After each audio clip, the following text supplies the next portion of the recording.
Isang bote, isang plastic, isang papel. Wala namang makakakita, hindi ba?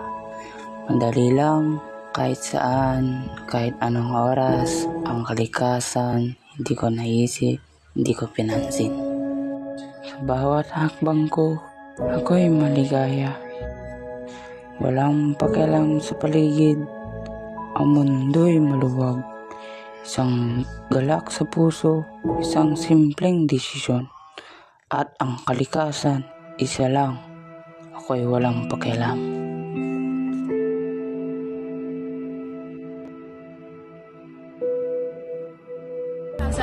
Ay nagdulunsa mula sa mga basurang itinapon sa kalsada, sa mga ilog at sa kagubatan. Ang mga hayop ay nagiging biktima ng ating kapabayaan. Ang ating mga aksyon ay may malalim na epekto sa ating lipunan at sa buong mundo. Bawat bote, bawat lata, bawat plastik, bawat papel, nag-iwan ng sugat, ng dumi, ng sakit. At ako, hindi ko naisip, ako pala'y may kasalanan.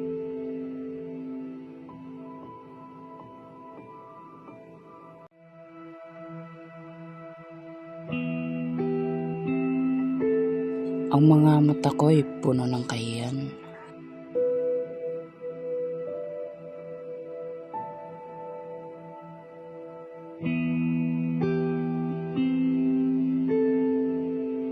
Ngunit ngayon, sa bawat hakbang, sa bawat kilos, ang pagbabago, simulan ko na.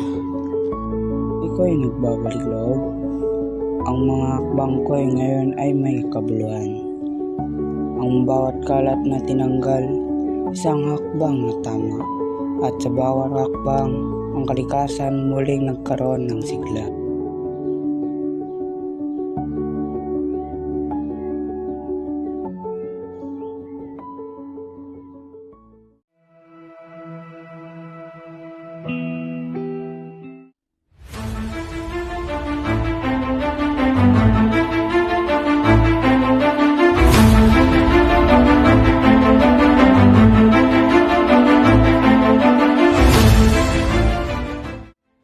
Lahat tayo ay pamilyar sa kasabihang ang edukasyon ang pinakamakapangyarihang sandata na magagamit upang baguhin ang mundo. Ngunit, paano ito masasakatuparan kung ang lugar ng ating pag-aaral ay napabayaan, puno ng kalat at tila isang tambakan ng basura kung saan hindi maayos ang segregasyon? Alam nyo ba na ang pagtatapon ng basura kung saan-saan ay maaaring magdulot ng masamang epekto sa ating kalusugan? Paralan, ang mga hindi tamang pagtatapon ng basura, paggamit ng single-use plastic, at kakulangan ng pagtatanim ng mga halaman ay hindi lamang nakakaapekto sa kalikasan, kundi pati sa ating kalusugan at kaligtasan ng mga mag-aaral.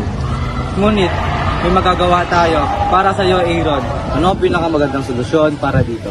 Una, ang simpleng segregation ng basura. Pangalawa, ang paggamit ng reusable na kagamitan at pagtatanim ng mga puno o halaman ay maaaring gawin ng mas lutian at mas maayos ang ating paaralan.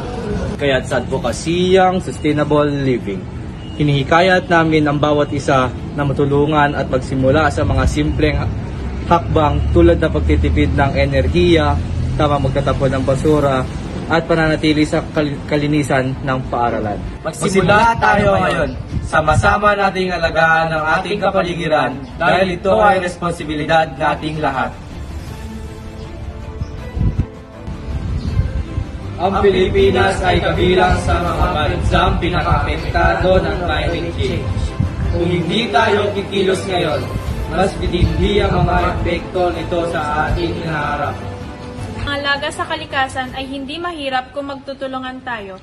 Magsimula tayo sa maliliit na hakbang at sama-sama nating gawing mas malinis at luntian ang ating paaralan para sa mas magandang kinabukasan.